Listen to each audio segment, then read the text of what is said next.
Greetings, this is Who Viewer, and I've been viewing, well, who knows.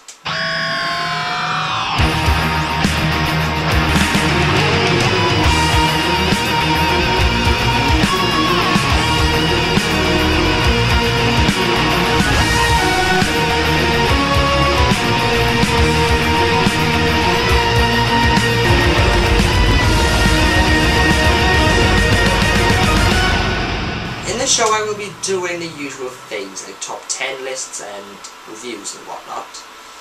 But of course I will be also be looking at other things as the show will go on, but we'll get to that in a bit. Well, because I think it's in my name, I think I should talk about probably my favourite franchise, Doctor Who. Starting off in 1963, created by the head of drama Sidney Newman, Doctor Who was originally intended to be an educational kids TV show looking at science and history, which is the idea of the time travel theme. But then as the show moved into science fiction genre, the history element was kind of dropped, and the show eventually became to what it is today. Now, with the show at being 47 years old, there have been 11 actors playing the part, excluding Peter Cushing in his movies, and the ones who did some spin-offs cancelling during breaks. So I'll be looking at my opinion on all those Doctors from 1 to 11, the order, how I see them, and my own opinion on them.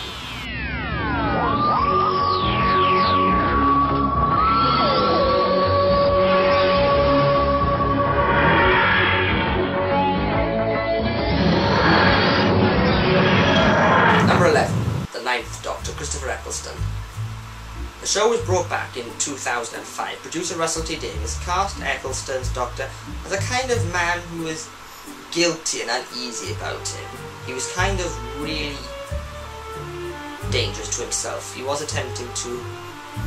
And this kind of showed that he had kind of like something that traumatized him. It wasn't until later on that we realised that that was all due to the fact that he had destroyed his own race, the Time Lords, during the Time War. Well, I think that's a pretty good idea, but I'm just going to come out and say it. I hated Eccleston's Doctor. I mean it. I hated his acting. His costume was dull. Stories were, well, like his costume boring. Rolf was the worst thing I've ever seen in my life. Plus, why did they destroy the Time Lords? I mean, if you knew the series well enough, you would know that they were surprisingly some of the best villains in Doctor Who. Is there any reason why T. Davis destroyed them? I don't know. One of the many elements why I never liked his style. Number 10, the 8th Doctor, Paul McGann. Of all the Doctors, I think McGann was probably the more romantic of them. He was compassionate, he was quite eccentric, and he was definitely quite youthful. I mean, I know the others are youthful, but McGann was one of the top youthfulness, if that's a word. Plus, this was the first time we actually saw the Doctor kissing a companion, which I just didn't think just never brought to idea that was stupid. Plus, fans have been debating whether or not because in the movie he often said that he was half human. In fact, this is one of the elements of the show that was never brought back in the new series. So bottom line, I think McGann did play the Doctor quite well. He's easily the best part of the whole movie. So you've been wondering if I liked him. The only reason I put him this low is because I've only seen him in the movie. I never listened to an audio, nor do I intend to, but from what they say, McGann did very well. Number 9, the 10th Doctor, David Tennant. A lot of fans are going to be often going to kill me for saying this, but yeah, this is how I feel about Tennant. He is that low on the list. I want to point out, I did like Tennant at first. He was funny, quite enjoyable, more enjoyable than Eccleston was.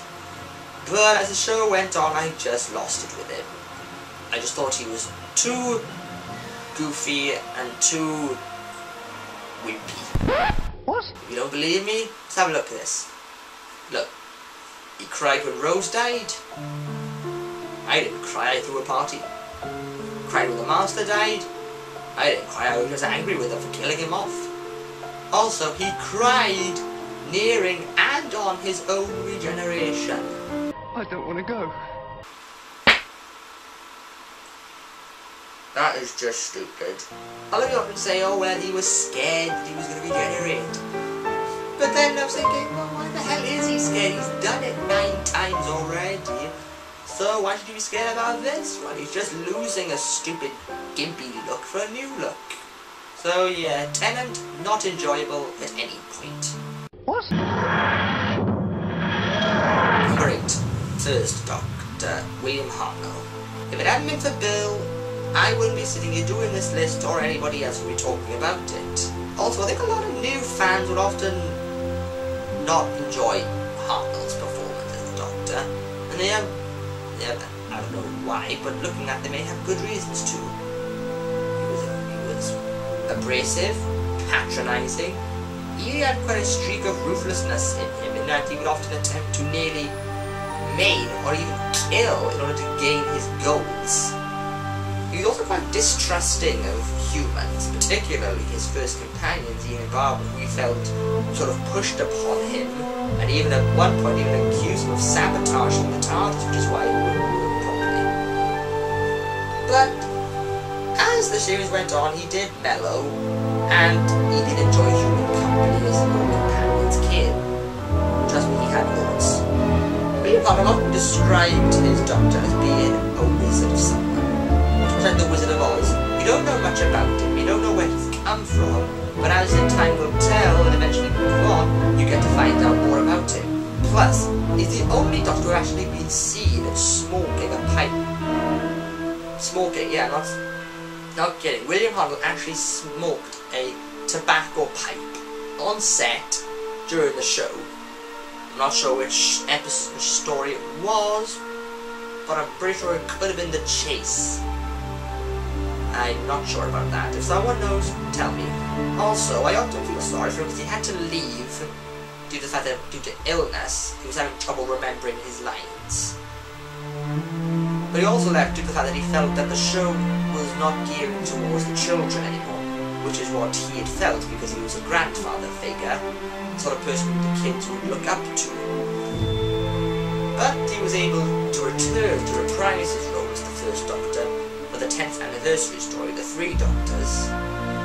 But sadly that would be his last ever appearance on television.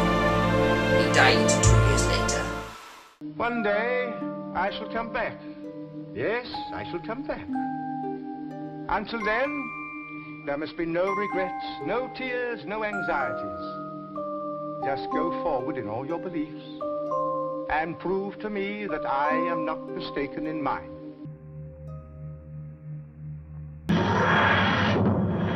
Number 7, the 6th Doctor, Colin Baker. Poor Colin. I've never seen a Doctor so badly treated than him. When he was first cast in 1984, his idea for the Doctor was to be unpredictable and have like a traumatic regeneration, in that he would sort of be unlike how the fans would see the Doctor act, and that he was cruel, boastful, and even at one point killing his own companion to death. He didn't. He was on the verge of it. A lot of people often say they like to blame Colin for the cancellation of the show. There are a few reasons for this.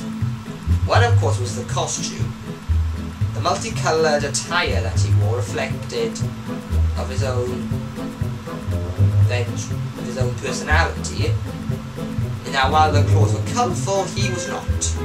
Plus, he's the only Doctor to have actually been saved, which isn't fair. A lot of people often use it against him, but it wasn't his fault. He wasn't sacked because he wasn't bad. He was sacked because of the fact that the new controller of BBC One just didn't like Doctor Who. So really, if you look at it, Colin had nothing to do with the cancellation. He was just spoiled. He just been being spoiled about the show. A quite unsuitable female. Oh, silly. Oh, flibbertigibbet. Hopeless. Number 6. The 11th Doctor, Matt Smith. Now I don't put Matt low on this because we've only just seen him start. And, well, so far I think he's done quite well. But not enough to actually make him my favourite out of all of them. And of course he's also the youngest actor to play the Doctor. Originally they were going to cast a middle-aged man to play the Doctor, but some people were thinking, oh, that wouldn't work because the fans won't identify with him much. I mean, other Doctors were like over 40 when they took on the role and the kids loved them, so why not would it work in this time? Plus, when Matt Smith was announced, a lot of fans often said, oh, he's too young, he's not handsome enough to be the Doctor. Just stupid points about why they think the show is going to fail. But I think, as looking at him, he's done pretty well. Not really by any means. He is still acting like Tennant, which he shouldn't. He still has the personality of Tennant, which I wanted to get rid of. Also, his costume is rather interesting. It was inspired by the other Doctor, Patrick Troughton, with the bow tie and everything, because of the fact that he watched two of the Cybermen. And I want to point out, that story is incredible. If you haven't seen it, go see it. And you will see what he meant by when that story inspires you to look like that. Bow tie, get rid! Bow ties are cool.